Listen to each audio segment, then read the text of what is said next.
Keling sizlar bilan Makka shahridagi Masjidul Haramdagi imomlar kimlar va ular Ka'baga qachon imom etib tayinlanganlar?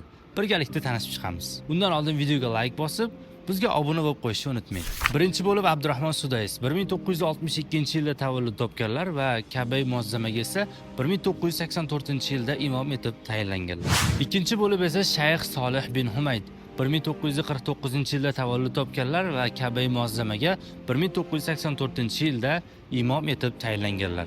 Uchinchi bo'lib esa Shayx Usoma Hayat 1956-yilda tavallud topganlar va Ka'ba muazzamaga 1997-yilda imom etib tayinlanganlar. To'rtinchi bo'lib esa Shayx Faysal G'azaviy 1966-yilda tavallud topganlar va 2007-yilda Ka'baga imom etib tayinlanganlar.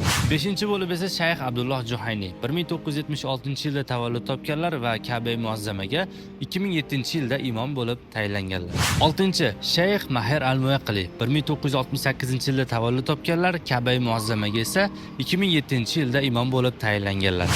Yettinchi bo'lib Shayx Bandar Balila 1975-yilda tavallud topganlar va Ka'ba muazzamaga 2013-yilda imom bo'lib tayinlanganlar.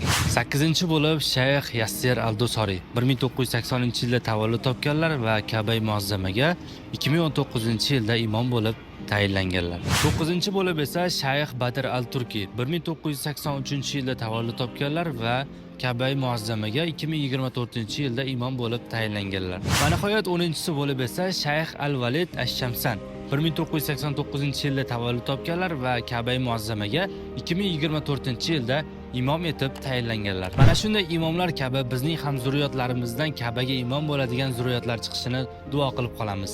Assalomu alaykum va rahmatullohi va barakatuh.